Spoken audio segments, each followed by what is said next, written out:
हम आगे move on करते हैं। और मूव ऑन करने के करते हुए हमने अभी सारा कुछ डिस्कस कर लिया। अब हम थोड़ा सा, आज ज्यादा तो नहीं देखेंगे बट थोड़ा सा हम देखते हैं कि क्या है कोर्स का। जैसे कोर्स का पहला थी है हमारा, जो हम ये हम चीज सारी चीजें हमने लास्ट टाइम डिस्कस, हमने वर्जन कंट्रोल की डिस्कस की थी, गिटहब डिस्कस की थी, कैसे क्रिएट होता है सारा कुछ था। अगर अभी भी कोई भूल गए होगे तो हमारा यूट्यूब पे वीडियो है ही इन सब का, तुम वहां पे जा करके एक बार रिवाइज कर सकते हो, क्योंकि ये पार्ट तो है। फिर भी हम एक बार स्टैक डेवलपमेंट क्या होती है, हम यहाँ से फिर एक बार स्टार्ट करें, फिर आएंगे हम रिएक्ट पे। बट एक बार क्विक ओवरव्यू हम कर रहे हैं फिर से, लिंक हमने अभी तक जो पढ़ा था उनसे हम लिंक अप कर रहे हैं कि अभी तक हमने जो लास्ट टाइम पढ़ी थी उससे ये कैसे है लिंक। तो full stack development last time हमने भी देखा था कि क्या फुल स्टैक डेवलपमेंट क्या होता है, कि किसी भी सॉफ्टवेयर का तीन कंपोनेंट होता है, जो उसका फ्रंट एंड होता है, बैक एंड होता है, डेटाबेस होता है। तो इन तीनों का जो कंप्लीट, तीनों का पार्ट का जो डेवलपमेंट होता है डिफरेंट टेक्नोलॉजी का यूज करके, जिसको हम कंबाइनली टेक स्टैक कहते हैं, इन्हीं को हम फुल स्टैक कहते हैं। ये तीनों टेक्नोलॉजी कंबाइन करके एक टेक स्टैक बनाता है, जिस और उस तीनों पार्ट का डेवलपमेंट हम फुल स्टैक कहते हैं।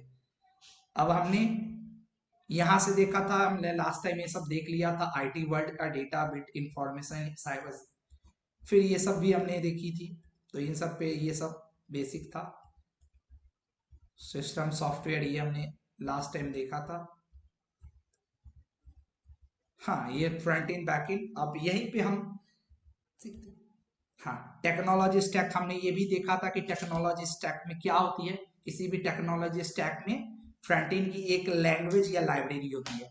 यहाँ पे तुम देख पा रहे हो कि लैंग्वेज या लाइब्रेरी होती है। तो लास्ट टाइम हमने जो फ्रंट एंड के लिए पढ़ी थी वो सारी लैंग्वेज, चाहे हम HTML पढ़े, चाहे CSS की बात करें, चाहे जावास्क्रिप्ट की बात करें, वो तीनों क्या थी, तीनों लैंग्वेज थी।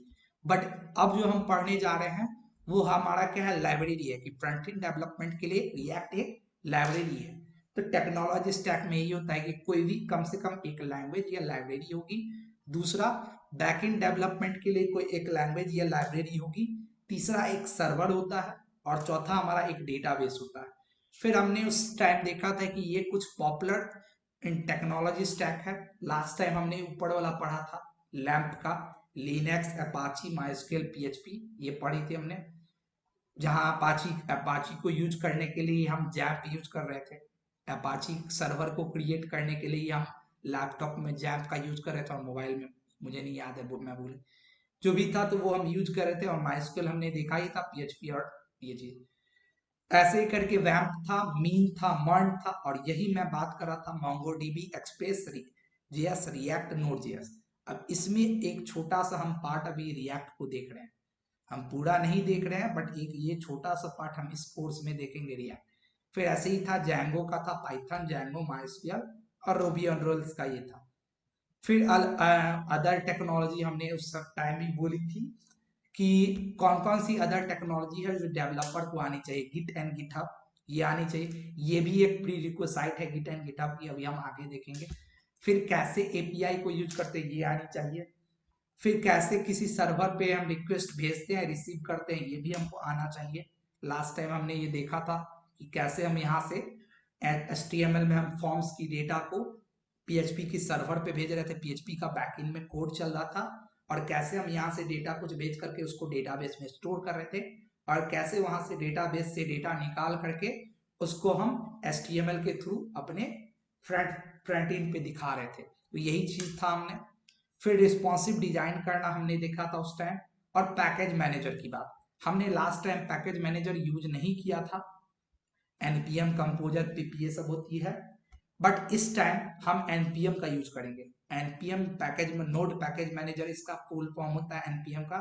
ये हम रिएक्ट में यूज करेंगे। रिएक्ट में अगर हमको कोई भी लाइब्रेरी डाउनलोड करनी पड़ेगी, जैसे मान लो हमको कुछ भी काम, एक्जियोस करके एक लाइब्रेरी होती है, अगर हम जब API के साथ काम करते हैं रिएक्ट में, जब हम API के साथ रिएक्ट में काम करते हैं तो हमको एक एक्जियोस करके लाइब्रेरी है, AXIOS, ये लाइब्रेरी को हमको डाउनलोड करनी पड़ती है।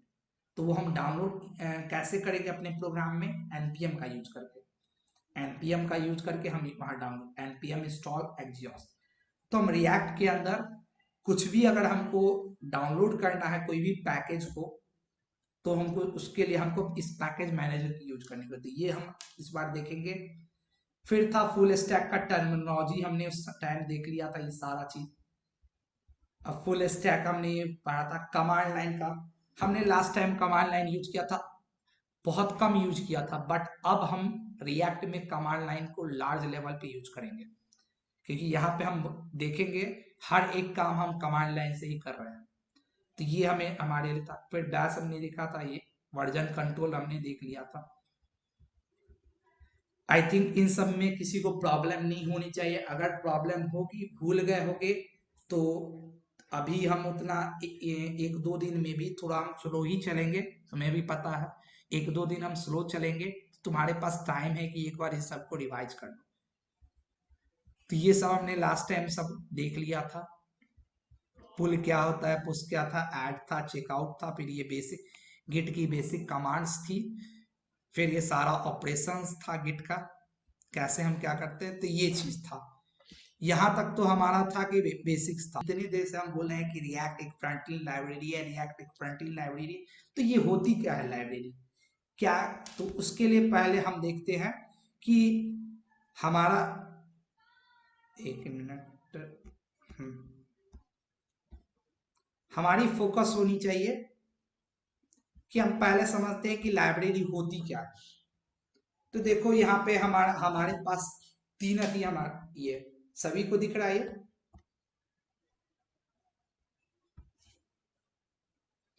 हमारे पास तीन डिफरेंसेस है कि लैंग्वेज क्या होती है, फ्रेमवर्क क्या होती है, और लाइब्रेरी क्या होती है। ये तीन चीज हमको समझना है।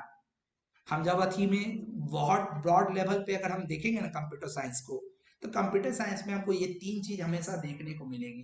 कहीं पे लिखेगा ये लैंग्वेज है, जैसे हम लोग अभी तक देखे थे HTML CSS या C++ पढ़ रहे हो ये सब।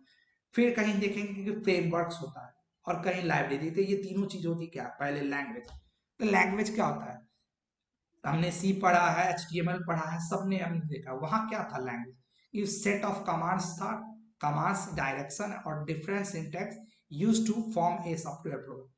वो क्या था लैंग्वेज, जितने भी लैंग्वेज तुम उठा करके देखो, वो क्या है, कुछ कमांड्स का सेट है या अलग अलग सिंटैक्स का सेट है, जिसका यूज करके हम कोई सॉफ्टवेयर प्रोग्राम बनाते हैं।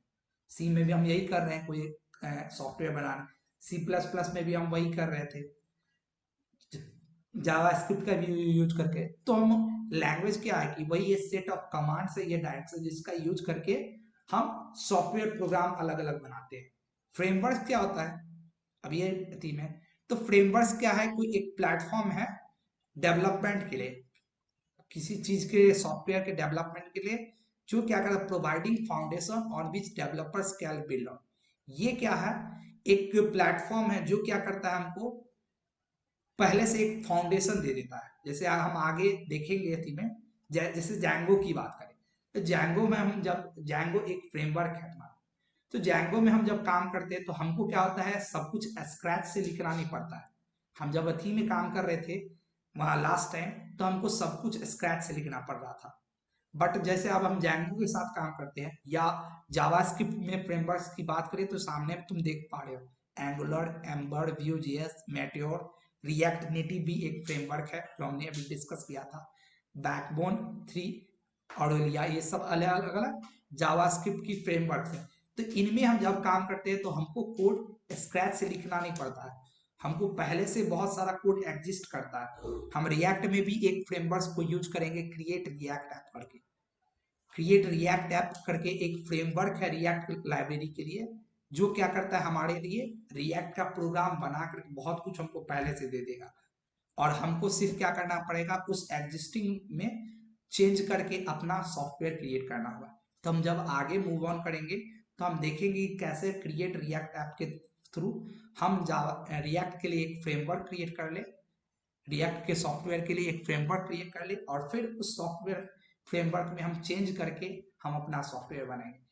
तो ये एक क्या है, प्लेटफॉर्म है जहां पे हम, जो हमको एक फाउंडेशन दे देता है, एक पहले से हमको नींव तैयार करके दे देता है कि हाँ आप अब क्या करो, ये हमने एक पहले से नींव तैयार करके दे दी है, अब इस नींव के ऊपर से आप अपना सॉफ्टवेयर बनाओ।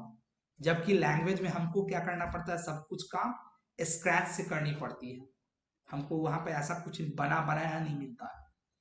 जबकि इसके बाद क्या करता है फ्रेमवर्क्स, दूसरा क्या करता है, अलाउ करता है हमको, एक मिनट सॉरी, एक गलती हुई है यहाँ, ये कोड, ये वाली जो है ये इंटरचेंज हुई है, ये यहाँ होगी, एक मिनट।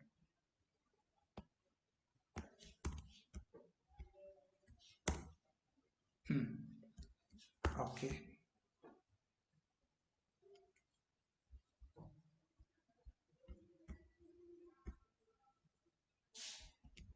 हाँ, दूसरा क्या है फ्रेमवर्क्स का, अब डिमेरिट्स क्या है।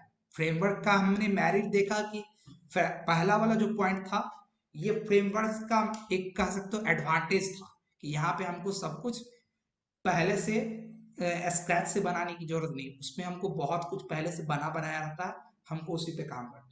बट इसकी एक डिमेरिट्स भी है, वो डिमेरिट्स क्या है कि already in set of flow and has places already set for you to place your code. Frameworks में क्या होता है, जब हम फ्रेमवर्क्स में काम करते हैं तो हमको एक डिमेरिट ये मिलता है कि वहां पे सब कुछ पहले से सेट किया हुआ रहता है। जैसे हमने जैंगो की बात की, वहां सब कुछ हमको सेट किया रहता है कि आपको व्यू कहाँ क्रिएट करनी है, आपको डेटाबेस का कोड कहाँ पे लिखना है, कहाँ पे आपको थी उसकी सारे लिंकिंग लिखनी है। तो उसके लिए जैसे लिंकिंग सारी लिखने के लिए एक फाइल्स होती है उसमें urls.py करके, जितना भी हम फ्रंट एंड का कोड लिखते हैं उसके लिए एक बना बनाया फाइल्स होता है view.py। उसी तरह से अगर जितना भी डेटाबेस का हम कोड लिखते हैं उसके लिए एक पहले से उसमें फाइल एग्जिस्ट करता है models.py। अब इन तीनों फाइल्स के अगर बाहर कुछ भी लिखोगे तो तुमको एरर दे देगा। अगर तुमने डेटाबेस का कोड models.py के बाहर लिख दिया तो तुम्हारा जैंगो का जो एनवायरनमेंट होगा वो उसको समझेगा ही नहीं। तो यानी फ्रेमवर्क के साथ एक डिसएडवांटेज ये होता है कि वहां पे क्या होता है, सब कुछ फ्लो पहले से सेट किया रहता है और हमारे लिए पहले से प्लेसेस फिक्स रहती है कि आपको कौन सा कोड कहाँ डालना है, उसका हमको प्लेस पहले से फिक्स रहता है, हम कुछ भी अपने मन से नहीं कर सकते। तो ये एक डिसएडवांटेज है फ्रेमवर्क का।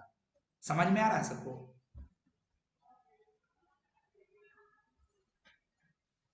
हेलो, हेलो, सब सो गए क्या? नहीं सर, समझ में आ रहा है। है तो पूछो, मैंने नहीं होता है, तुम बहुत बार देखोगे इंटरनेट पे कि रिएक्ट को हम लाइब्रेरी क्यों कहते हैं, फ्रेमवर्क क्यों नहीं कहते हैं। रिएक्ट के साथ हम ये काम तो उसको फ्रेमवर्क, तो ये चीज को हम समझने के लिए हमको समझना पड़ेगा कि फ्रेमवर्क और लाइब्रेरी में डिफरेंस क्या होता है। लैंग्वेज तो हम समझ रहे हैं, लाइब्रेरी क्या होता है बेसिकली, अब तक हमने बहुत लाइब्रेरी बहुत बार सुना है। जैसे सी पढ़ रहे होगे तो वहाँ एसटीडीओ करके लाइब्रेरी थी जो हम इंक्लूड करते थे प्रिंट एफ और सी स्कैन एफ के लिए। सी प्लस प्लस पढ़े होगे तो आईओ स्ट्रीम करके लाइब्रेरी था। तो ऐसे लाइब्रेरी हमने, तो लाइब्रेरी बेसिकली होती क्या है, ये हमारा क्या होता है, कलेक्शन होता है ऑब्जेक्ट्स फंक्शन मेथड का या कुछ भी का, जो हमारे कोड को इजी करता है, जो हमारे कोड को इजी करता है बनाने में, और उसको कम क्लटर यानी उसको कम ये रखता है घना। ऐसा नहीं कि वो घिचपिच घिचपिच हो पूरा आती में कोड कुछ पता ही नहीं चल रहा, तो उसमें क्लियर कोड हम लिख पाते हैं उसके हेल्प से। ऐसा कुछ ये आती है हमको लाइब्रेरी। तो लाइब्रेरी बेसिकली उन सारे ऑब्जेक्ट्स फंक्शन का कलेक्शन होता है जो हमको हेल्प करता है क्या, हम हमारे कोड को अच्छे तरीके से और इजी तरीके से लिखने में। अब यहाँ पे डिफरेंस क्या था, फ्रेमवर्क्स में हमने देखा था कि फ्रेमवर्क्स में हमारे लिए सब कुछ सेट रहता है पहले से, जबकि लाइब्रेरी में ऐसा नहीं है। ये हमको कंट्रोल देता है कि आपको कहाँ पे कोड पुट करना है। आपको फ्रेमवर्क्स में ये चीज हमारे लिए नहीं था कि हमको कहाँ पे पुट करना है, ये चीज हम हमारे ऊपर नहीं था, वो पहले से हमको फिक्स करके दे दिया है और हमको वहीं पे पुट करना है। जबकि लाइब्रेरी में ये चीज नहीं है, यहाँ पे हमको फ्रीडम मिलती है कि आपको कोड कहाँ पे पुट करना है। और रिएक्ट में ये चीज हमको मिलता है, इसलिए हम रिएक्ट को फ्रेमवर्क्स नहीं कहते हैं, लाइब्रेरी कहते हैं, क्योंकि रिएक्ट में हमको ये फ्रीडम मिलती है कि हमको कोड को अपनी कहाँ डालनी है, कोड को हमको कहाँ डालनी है, डालनी है मिलती है। हाँ, ये अलग चीज है कि हम इधर उधर डालते हैं, हमको फिर वैसा अप्रोप्रिएट मैपिंग करना पड़ता है, हमको मैप करना पड़ता है, बट हमको ये फ्रीडम मिलती है कि हम डाल सकते हैं कहीं। तीसरा क्या होता है, लाइब्रेरी जो होती है वो क्या होती है, किसी दूसरे डेवलपर्स के द्वारा लिखी गई हुई है। किसी ये रिएक्ट क्या है, किसी दूसरे डेवलपर के द्वारा लिखा है, जिसका हेल्प हेल्प करके हमको क्या करता है, मेरा लाइफ इजी होता है और हमारा कोडिंग का टाइम बचता है। क्योंकि अगर रिएक्ट लाइब्रेरी नहीं रहती तो होता क्या, जिस काम के लिए रिएक्ट आया था, किस काम के लिए आया था हम आगे देखेंगे कि हाँ वो सिंगल पेज एप्लीकेशन के लिए आया था, वो क्या होता नहीं होता है। तो जिस काम के लिए रिएक्ट आया था यूज में, अगर रिएक्ट नहीं रहता तो वो काम हम कर सकते थे, बट हमको टाइम ज्यादा लगता। तो इसलिए क्या किया, रिएक्ट किसी दूसरे डेवलपर के द्वारा लिखा गया हुआ है, जो हमारा क्या कर रहा है, लाइफ इजी कर रहा है और हमारे कोडिंग का टाइम घटा रहा है। क्लियर है यहाँ क्या होता है, जैसे इसमें इमेज में तुम देख पा रहे होगे, अगर नहीं देख पा रहे हो तो हम इस इमेज को थोड़ा सा और बड़ा करते हैं। तो इस इमेज में देख पा रहे हो, इसमें बहुत सारा लैंग्वेज तुमको पहले से होगा पता होगा, स्विफ्ट हो गया, आर्डिनो है, पास्कल एसक्यूएल है, नाम सुना है ये, पीएचपी है, HTML5 है, जावास्क्रिप्ट, जावा, C++, सी शार्प, पाइथन, ये सारी लैंग्वेज है। फ्रेमवर्क की हम बात करें तो फ्रेमवर्क्स बहुत सारी होती है, बट हमने यहाँ पे सिर्फ जावास्क्रिप्ट की फ्रेमवर्क्स रखी है, ताकि हम जावास्क्रिप्ट के रिलेटेड कोर्स कर रहे हैं, इसलिए मैंने यहाँ पे सिर्फ जावास्क्रिप्ट का फ्रेमवर्क रखा है। तो जावास्क्रिप्ट की अगर हम फ्रेमवर्क बात करें तो एंगुलर है, एम्बर्ड है, Vue.js है, मेटियोर है, रिएक्ट नेटिव का है। मैंने बताया था कि ये एक फ्रेमवर्क है जिसका यूज करके हम क्रॉस प्लेटफॉर्म एप्लीकेशन बनाते हैं। बैकबोन है, थ्री है, ऑडोलिया, इसके अलावा और भी बहुत सारी है, मतलब भरी पड़ी है तुमको फ्रेमवर्क्स जावास्क्रिप्ट में। फिर वहीं अगर हम तीसरी और लाइब्रेरी की बात करें तो हमारे पास jQuery है, रिएक्ट है, ये तुम्हारा मटेरियल यूआई का लोगो है। तो ये तीनों भी जावास्क्रिप्ट का है। jQuery हम जावास्क्रिप्ट की एक लाइब्रेरी है जिसका यूज करके हम एनिमेशंस के लिए करते हैं। अगर हमने लास्ट टाइम एनिमेशंस पढ़ा था रिएक्ट, बट वहां पे हमको क्या होता था, बहुत ज्यादा कोड लिखना पड़ता था, लेकिन हम कम कोड में अगर एनिमेशंस करना चाहते हैं तो हमारे पास जावास्क्रिप्ट की एक लाइब्रेरी है jQuery एक लाइब्रेरी है जिसका यूज करके हम कम कोड में, इसका तुम अगर टैगलाइन पढ़ोगे ना, तो टैगलाइन ही है कि कोडलेस वर्क मोड, यानी कम कोड में आप ज्यादा काम कर सकते हो एनिमेशन वाला, उसके लिए jQuery। रिएक्ट है, हम पढ़ने जा रहे हैं ये मटेरियल यूआई, एक तुम्हारा क्या कह सकते हो, ये डिजाइनिंग का तुम्हारा ये लाइब्रेरी है, जो हम रिएक्ट में बहुत ज्यादा यूज करते हैं। हम एथी में यूआई सेट करने के लिए, अपना यूआई को अच्छा बनाने के लिए ये एक लाइब्रेरी है जो हम बहुत ज्यादा यूज करते हैं। तो ये अलग अलग है। अब अगर